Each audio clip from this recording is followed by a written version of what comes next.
Good morning, children. How are you all? I hope you all are safe at home with your parents. So, here also I am very good, Nana. This is our fifth class science. Before going to class, what is the date today? July 20th, and year is 2021. What is the date today? Tuesday. Tuesday. Tuesday. So, what is the name of lesson, Nana? Synthetic materials. SYNTHETIC. Synthetic. MEATERIALS materials. Synthetic materials.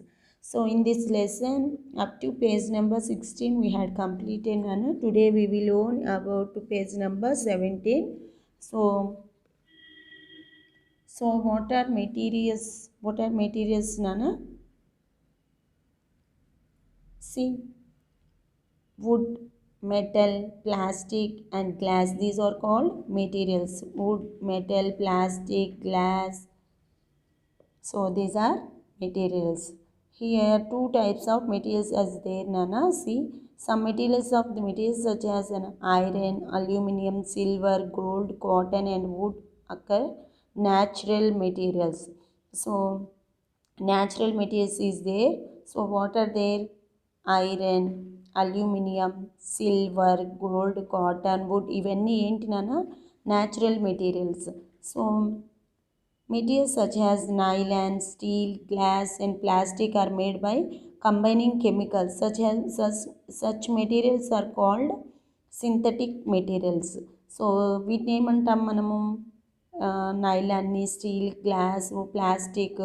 So వీటన్నిటిని ఏమంటాం నాన్న మనము? Synthetic materials. So first one see plastic అనే type of synthetic material. Plastic అనేది కూడా ఒక synthetic మెటీరియలే కదా.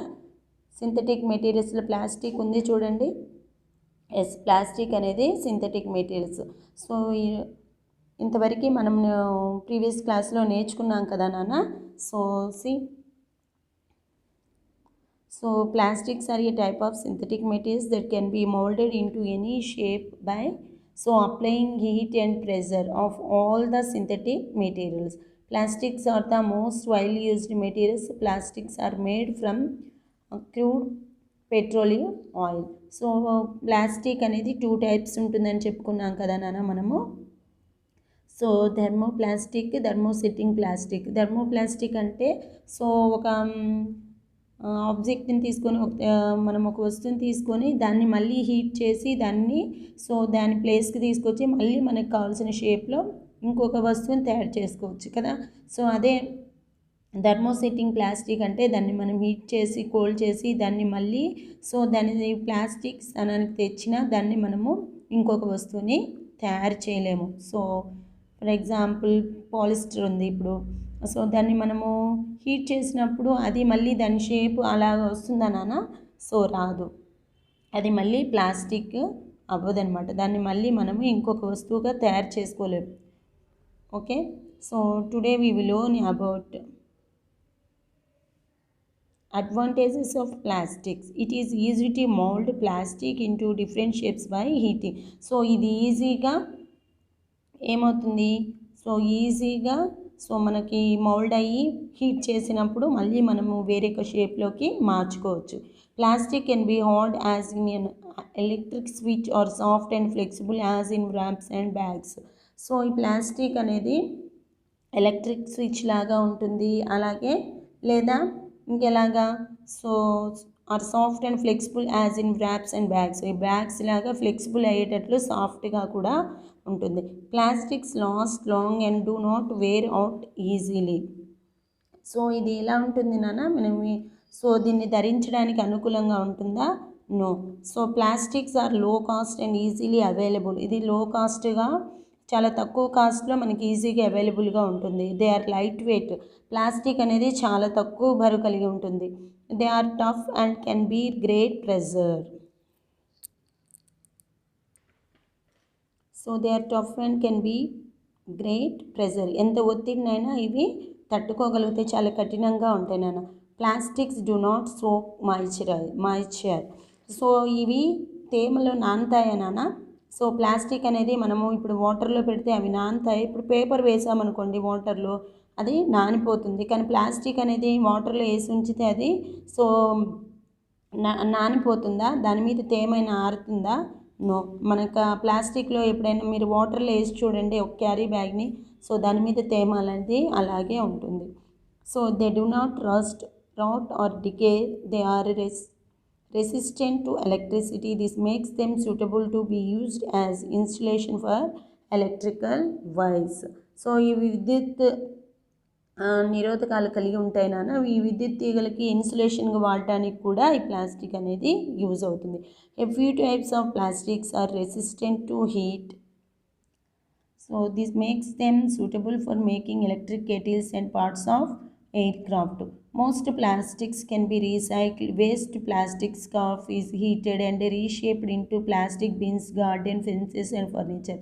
So మనం వాడేసిన ప్లాస్టిక్ని మళ్ళీ రీసైకిల్ చేసుకోవచ్చు నాన్న. మనం వేస్ట్ అయిపోయిన ప్లాస్టిక్ని మళ్ళీ హీట్ చేసి వాటిని కూల్ చేసి వాటి మునుపటి స్థితికి వాటిని ప్లాస్టిక్ లాగా తీసుకొచ్చి మనకు కావాల్సిన షేప్లో ప్లాస్టిక్ని కావాల్సిన మళ్ళీ మనము తయారు చేసుకోవచ్చు. ప్లాస్టిక్ బిన్స్ కానీ, గార్డెన్ ఫెన్సెస్ కానీ, ఇంకా కొన్ని ఫర్నిచర్స్ని మనము తయారు చేసుకోవచ్చు. So disadvantages of plastic. A major drawback of plastics is that they do not decay naturally with time. They are non-biodegradable. Discarded plastic objects thrown on the ground or dumped into oceans stay there for many years. They affect the fertility of soil and the health of aquatic life. So మనము ప్లాస్టిక్ని use చేశాక ఇది non biodegradable నాన్న. So దీన్ని మనము ఎక్కడంటే అక్కడ పడేసేయడం వల్ల, గ్రౌండ్లో వేయడము, లేదంటే సో ఓషియన్స్లో ముంచడం వలన అవి అక్కడే చాలా సంవత్సరాలు అలాగే ఉండిపోయి అవి మట్టిలో కలిసిపోవు, నీటిలో నానిపోవు.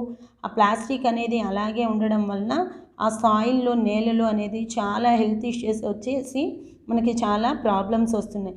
Discarded plastic objects can block drains and pipes. So ఈ ఆబ్జెక్ట్స్ అనేటివి సో డ్రైనేజ్ని అలాగే పైప్స్లో అవి ఆగిపోయి వాటిని పైప్స్ని కానీ డ్రైనేజ్ని కానీ బ్లాక్ చేస్తున్నాయి. When animals eat plastic bags from garbage their digestive tract gets blocked. So ఈ ప్లాస్టిక్ అనేది యానిమల్స్ రోడ్డు మీద ఉన్నప్పుడు తినేస్తాయి కదా నాన్న, అవి అసలు డైజెస్ట్ అవ్వవు, త్వరగా వాటిని జీర్ణం చేసుకోలేవు అసలు. అందువలన యానిమల్స్ అనేటివి చచ్చిపోతున్నాయి అన్నమాట, ఇవి చనిపోతున్నాయి. So the manufacture as well as disposal of plastics by burning results in the release of harmful chemicals that causes air pollution. So ఇవి తయారు చేయడం వల్ల ఈ డిస్పోజల్స్ని వాటిని కాల్చినప్పుడు అందులో ఉండే హార్మ్ఫుల్ ప్రమాదకరమైన కెమికల్స్ ఎయిర్లో కలిసిపోయి ఎయిర్ అంతా పొల్యూట్ అయిపోతుంది. ఎయిర్ పొల్యూషన్ అనేది దీని ద్వారా జరుగుతుంది. కాబట్టి మనం సాధ్యమైనంత వరకు మనము ప్లాస్టిక్ని అవాయిడ్ చేయాలి నాన్న. సో మనం ఎప్పుడు ప్లాస్టిక్ క్యారీ బ్యాగ్స్ని వాడకూడదు. Use only cloth bags. Okay, మనము ప్లాస్టిక్ని అవాయిడ్ చేయడము మన చుట్టూ ఉన్న వన్యప్రాణికి కానీ జంతు ప్రాణికి కానీ చాలా ఆరోగ్యకరం. అందుకని మనం ఎప్పుడు ప్లాస్టిక్ని ఎంకరేజ్ చేయకూడదు, ప్లాస్టిక్ని అవాయిడ్ చేయాలి. Okay children, I hope you all are understood. Thank you. Stay home, stay safe.